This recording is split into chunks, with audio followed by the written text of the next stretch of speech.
कांग्रेस का जन्म हुआ है अंग्रेजों की दलाली करने के लिए। राजनीतिक शिगुफा है जाति जनगणना। जाति जनगणना से कुछ भला हो सकता है तो बताएं। आप भारत का राजनीतिक इतिहास देखिए। लालू यादव के घर में सब कोई एमपी एमएलए था, रोजगार मिला हुआ था, बेरोजगारी उनके घर में आया है। उनके घर में एमपी एमएलए की संख्या घट रहा है। 1% किसानों से लेते हैं, 1% सरकार से लेते हैं। ये 2% के दलाल है। बाकी इनका ढोल फट चुका है। इनके ढोल में अब कोई आवाज नहीं है। लाख चिल्लाते रहे। कहती है राहुल गांधी युवा है, 50 साल का हो गया। क्या 50 साल का कोई युवा होता है? ओ सोनिया जी अपने पागल बेटे को राजनीति में सेट करने के लगे हैं। देश के बारे में कुछ सोच सकता है तो केवल भारतीय जनता पार्टी, और भारतीय जनता पार्टी का कोई विकल्प नहीं है। सर, झारखंड में जाति किस तरह जाति झारखंड की सरकार भ्रष्टाचारियों, माफियाओं और आदिवासी जो भोले भाले हैं उनको धर्मांतरण का एक केंद्र बनाकर माफियागिरी कर रही है। हेमंत सोरेन या चंपाई सोरेन जी ने कभी ये कहा क्या कि जाति जनगणना के अभाव में झारखंड का विकास नहीं हो पा रहा है? क्या जाति जनगणना हो जाने से झारखंड में भोले भाले आदिवासी लड़कियों का जो बांग्लादेशी घुसपैठ अपहरण कर रहे हैं और जबरदस्ती उनका सील हरण कर रहे रुक जाएगा क्या? झारखंड सरकार जो है अपनी गलतियों को छुपाने के लिए, जिन भोले भाले वनवासियों की रक्षा के लिए, उनके विकास के लिए अटल जी ने स्वप्न देखा था और झारखंड बनाया था, उनके सपनों को, झारखंड को लूटने के लिए इनकी साजिश है। अभी तक सरकारी रिपोर्ट में कहीं ऐसा नहीं आया है कि जाति जनगणना के आधार पर कहीं विकास के काम रुके हैं, कहीं गरीब गुरबा का काम रुका है। देश के यशस्वी प्रधानमंत्री माननीय नरेंद्र भाई मोदी जी ने बताया है देश में कोई जाति नहीं है, केवल जाति 4 है। उन चारों के लिए मोदी जी ने अपनी योजनाएं लागू की हैं। भारत सरकार की जितनी योजनाएं हैं बगैर जाति देखे हुए सभी गरीब गुरबा तक पहुंच रही है, सबको मिल रही है। अब मोदी जी के लोकप्रियता से घबराकर विपक्ष के लोग एक अलग किस्म का स्वर निकालना चाहते हैं, जिसको पिछले विधानसभा चुनाव में 5 जगह जो पूरे देश में विधानसभा के चुनाव हुए उसमें जनता ने इनके इस मुद्दे को नकार दिया। इसलिए केवल राजनीतिक शिगुफा है जाति जनगणना। जाति जनगणना से कुछ भला हो सकता है तो बताएं, ऐसा कुछ नहीं है। जाति के आधार पर राजनीति में प्रतिनिधित्व किस तरह देखते हैं, सही है? देखिए, राजनीति में जो लोग वंचित है उसके लिए भारतीय जनता पार्टी सोच रही है, और सबसे बड़ा राजनीति में वंचित वर्ग है महिला, जिसके लिए मोदी जी ने व्यवस्था की है। आप देखे होंगे कोरोना के काल में लोग मीडिया में चिल्ला रहे थे कि देश में जो संसद भवन बन रहा है क्यों बन रहा है, क्या हो सकता है। 543 देश में एमपी की सीट है लोकसभा में। आने वाले दिनों में 2024 के चुनाव के बाद देश के संसद में 800 सीट होने वाले हैं, और इन 800 सीटों में सबसे बड़ा प्रतिनिधित्व महिलाओं का होने वाला है। तो देश में अगले 10 साल 20 साल में हम क्या करने वाले हैं, ये मोदी जी सोचने वाले लोग हैं, और बाकी नहीं। बाकी अपने परिवार को भरण पोषण के नाम पर जो लूट पाट रहे हैं, और बेरोजगारी इनके घरों में आई है। आप भारत का राजनीतिक इतिहास देखिए। लालू यादव के घर में सब कोई एमपी एमएलए था, रोजगार मिला हुआ था, बेरोजगारी उनके घर में आया है। उनके घर में एमपी एमएलए की संख्या घट रहा है।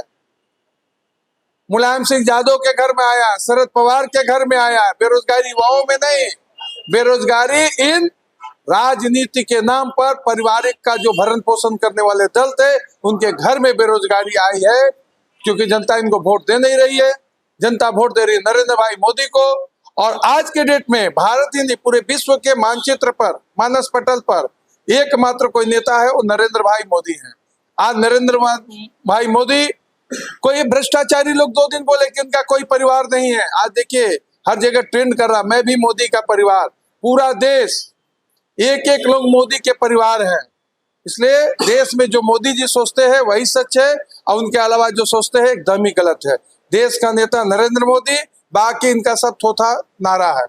लालू यादव जी ने कहा कि मोदी जी को कहा कि हिंदू धर्म की उन्होंने पालन नहीं की। जब उनकी माता जी का पुरस्कार हुआ तो उन्होंने अपने बाल निकलाए। किस तरह देखते हैं, प्रधानमंत्री के लिए ऐसा कुछ शोभा देता है?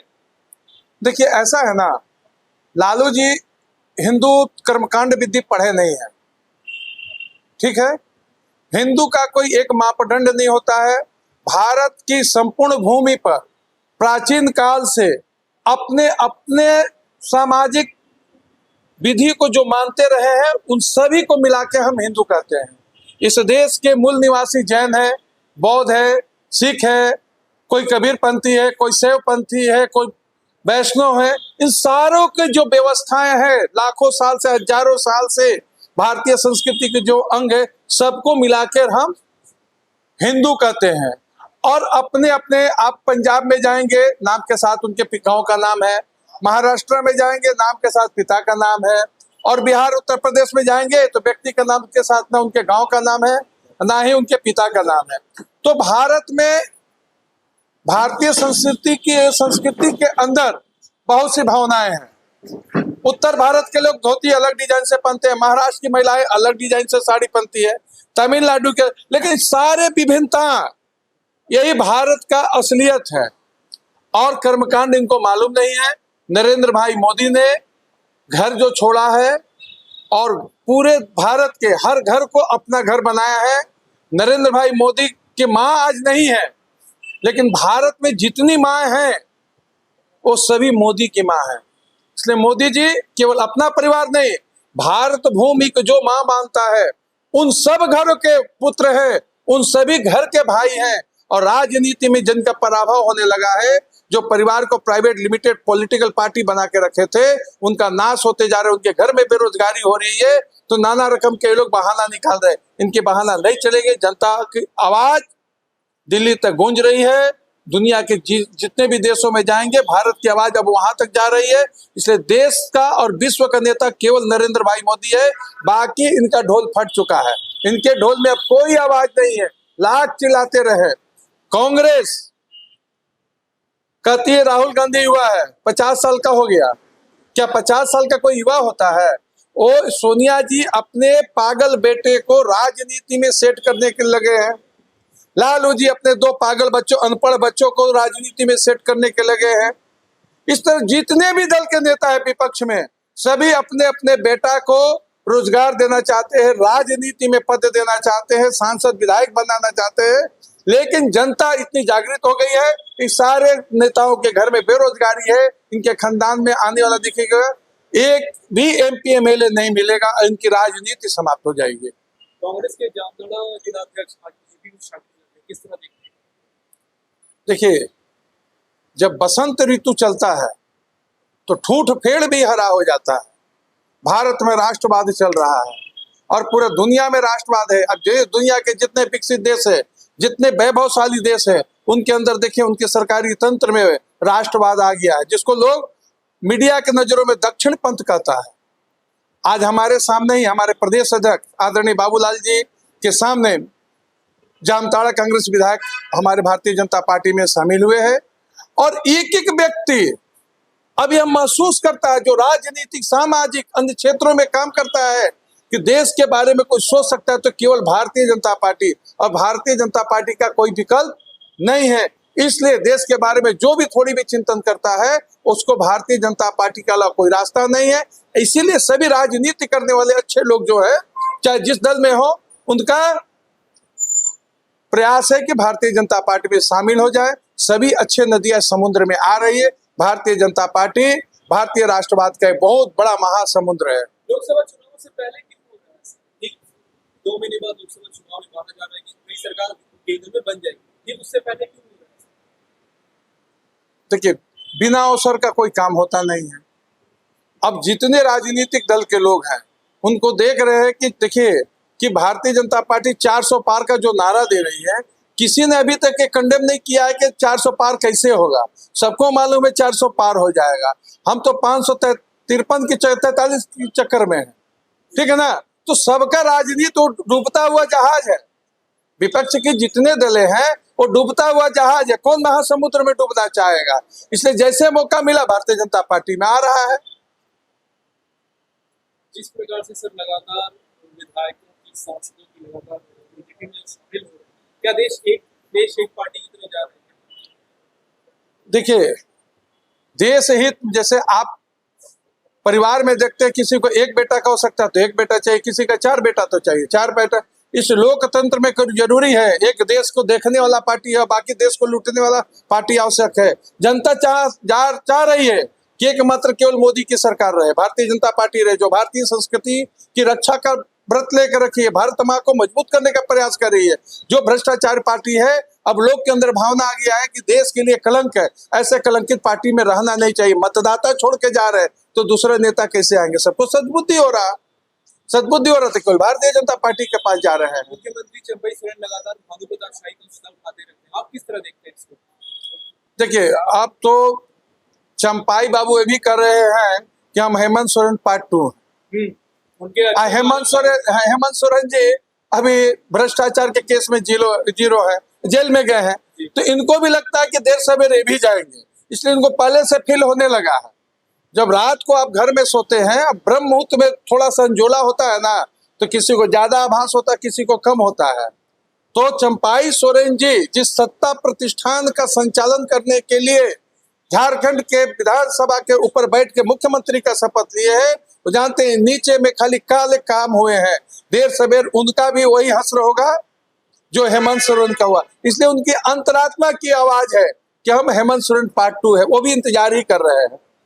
सर 3 सालों के बाद किसान फिर से दिल्ली बॉर्डर पर आकर बैठ गए, इलेक्शंस पर असर देखने को मिलेगा क्या? नहीं, देखिए ऐसा है ना कि दुनिया की बड़ी सारी शक्तियां वो भारत में मोदी जी की सरकार भारतीय संप्रभुता को डैमेज करने में लगे हुए हैं। पंजाब के अंदर देश के कुल कृषि सब्सिडी का 50% दिया जाता है, और पंजाब के जो भी किसान के रूप में आप दिल्ली बॉर्डर पर आके हैं, केवल चुनाव में भारतीय जनता पार्टी के निगेटिविटी पैदा करने के लिए है। इसमें कोई किसान नहीं है, केवल अड़हतिये हैं। और मोदी जी की सरकार ने ये अड़हतिया है, ये क्या करते हैं, कहते हैं कि डायरेक्ट किसान का उपज सरकार नहीं कर सकती है, और ये 1% किसानों से लेते हैं, 1% सरकार से लेते हैं। ये 2% के दलाल है। पंजाब के वो किसान, वो मेहनत कश मजदूर जो खेतों में गेहूं और चावल उगाते हैं, उनके मजदूरी से 2% दलाली खाते हैं। ये दलालों का वर्चस्व है, दलालों का ये प्रदर्शन है। लोग ये समझने लगे हैं। वहाँ किसान नहीं है, ये किसान नहीं है, कथित किसान है। आप देखे होंगे कि आजादी के बाद से पंजाब हरियाणा के जो मिट्टी है, वहां बहुत मेहनती किस्म के और ईमानदार किस्म के आदमी होते हैं, और पंजाब हरियाणा बहुत जल्दी से तेजी से विकास किया। भारतीय अर्थव्यवस्था में उनका बहुत अच्छा योगदान हुआ। लेकिन इसके बाद क्या हुआ, पूरे देश विदेश से एक बड़ा फंडिंग होने लगा, पूरा पंजाब को नशा में डाल दिया गया, और आंदोलन करके आज पंजाब के अंदर कोई इंडस्ट्री नहीं जा रहा है, और कुछ जा भी रहा तो पहले जो growth rate, industrial growth rate था, वो बहुत डाउन हो गया है। कृषि डेवलपमेंट का जो रेट था वो डाउन हो गया है। और वो देश के अंदर एक बहुत बड़ी ऐसी साजिश है कि जो देश में केवल चावल और गेहूं का उत्पादन करवा के देश में जितनी मांग है, वो मांग को डिस्टर्ब कर रहा है। और इसी पंजाब के लोग जो कनाडा में खेती कर रहे हैं, कनाडा की सरकार से कर रहे हैं, वो दलहन की खेती करते हैं। भारत में दलहन की खेती नहीं होती है, उनका दलहन भारत में सप्लाई हो, इसलिए एक बहुत बड़ी साजिश है। ये वर्ल्ड स्तर से एक कृषि माफिया है, और जो कृषि मजदूर है उनका शोषण करने की साजिश है। ये बना बनाए एक ढकोसलापूर्ण संगठन के रूप में आंदोलन कर रहे हैं। झारखंड के मुख्यमंत्री चंपई सोरेन का कहना है कि भाजपा की डबल इंजन की सरकार का सिंगल इंजन झारखंड में फेल हो गया और दोबारा बनेगा। क्या आपको लगता है सर झारखंड में दोबारा बीजेपी अपनी पकड़ मजबूत कर पाएगी, या फिर पंजाब में? देखिए, पंजाब में भी जल्द हमारी सरकार होगी, और झारखंड में 14 लोकसभा में 12 लोकसभा हमारा है, और कई बार है, इत्तेफाक नहीं है, बार बार है। इसमें हम 14 में 14 दिन बोलेंगे, और यदि चंपाई सोरेन अपना बात नहीं बोलेंगे तो उनका वोटर उनका बंधा हुआ कैसे रहेगा, उनकी भ्रष्टाचार की दुकान कैसे चलेगी। इसलिए वो समाप्त होने वाले हैं। इसलिए अपने दुकान को बचाने के लिए भाजपा के बारे में अनर्गल बोल रहे हैं। वो तो कहते हैं केंद्र सरकार दोबारा व्यवहार करती है झारखंड से, जो भी योजनाएं आती है, प्रधानमंत्री आवास योजना का मुद्दा उठाते हैं कि प्रधानमंत्री आवास योजना का लाभ है यहाँ के लोगों को नहीं मिल पाया, हम लोग अगला आवास योजना की तरह से उनको जोड़। प्रधानमंत्री आवास योजना से ही अब तक सारा घर बना है। अबुआ आवास योजना किस तरह देखते हैं? अबुआ आवास योजना कोई है ही नहीं, वो फर्जी योजना है। भारत सरकार ने आवास योजना में जो पैसा दिया है उसको यही यहाँ पर अबुआ आवास योजना बोल रहे हैं। झारखंड सरकार का उसमें कुछ भी इन्वेस्टमेंट नहीं है। जब घर बन रहा है भारत सरकार से तो अबुआ आवास योजना कैसे हो? आदिवासी क्षेत्र में जो भोले भाले लोग हैं उनको दिग्भ्रमित करने के लिए ये लोग ये सारी योजनाएं चला रहे हैं। इस बार लोकसभा चुनाव में सबसे बड़ा मुद्दा क्या होगा बीजेपी देश के लिए? बीजेपी के लिए एक ही मुद्दा है, वो देश की मजबूती करने के लिए जो भी काम किए जाएंगे वो भारतीय जनता पार्टी काम करती है।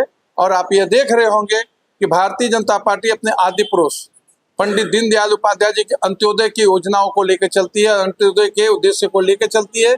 इसलिए जनहित में अंतिम व्यक्ति तक जो विकास के काम हो सके, चाहे उनको बिजली देना हो, उनको शौचालय देना हो, उनको घर देना हो, उनको भरपेट खाने के लिए अनाज देना हो, सारी योजनाएं अंतिम व्यक्ति तक बेहतर ढंग से पहुंचे, ये भारतीय जनता पार्टी की योजना है। उसके तहत काम कर रही है। देश का सेना मजबूत हो, देश की शिक्षा पद्धति मजबूत हो, देश का हॉस्पिटल मजबूत हो, देश की अर्थव्यवस्था मजबूत हो। पूरे दुनिया में दुनिया के मानचित्र पर भारतीय जनता पार्टी प्रयास करी कि भारत नंबर 1 पर आए, इसके लिए सारे काम कर रहे हैं। हमारे लिए केवल देश प्रथम। आखिरी सवाल, देश में सांप्रदायिकता को किस तरह देखते हैं? देश में सांप्रदायिकता का माहौल अब खत्म हो गया है। 10 साल पहले सांप्रदायिकता शब्द उठता था। देश में एकमात्र बात है राष्ट्रवाद, भारतीय संस्कृति, और कोई नहीं है। भारतीय संस्कृति देश में है। भारत के लोगों की अपनी संस्कृति है जो प्राचीन काल से हजारों लाखों साल से चल रहा है, उसी का वर्चस्व है, वही रहेगा। उससे उनका सांप्रदायिकता का चश्मा केवल उनको देख रहे हैं।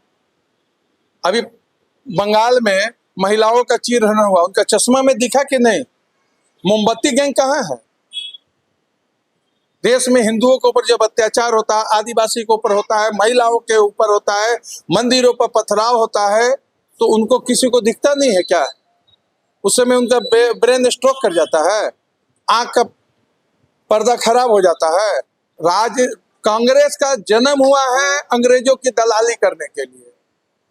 1885 में जब कांग्रेस का स्थापना हुआ था, A.O. ह्यूम ICS ऑफिसर उसने किया था। इसलिए किया था कि कांग्रेस अंग्रेजों की सत्ता को लंबे समय तक भारत में रख सके। और आप देखिएगा, देश के बंटवारा का पहला प्रश्न कांग्रेस ने अपना पहला प्रस्ताव में पारित किया था 1885 में, और लगातार 50 वर्षों के कांग्रेस के संघर्ष के बाद भारत का बंटवारा हुआ था। बर्मा, जिसको हम ब्रह्म देश कहते हैं, वो भारत से अलग हुआ। 47 में इन्होंने बंटवारा किया था, 59 में तिब्बत को इन्होंने दिया। या अब कह सकते हैं कि हर दशक में भारत का टुकड़ा किए हैं, और भारत को टुकड़े टुकड़े में बांटने के लिए ही कांग्रेस का जन्म हुआ।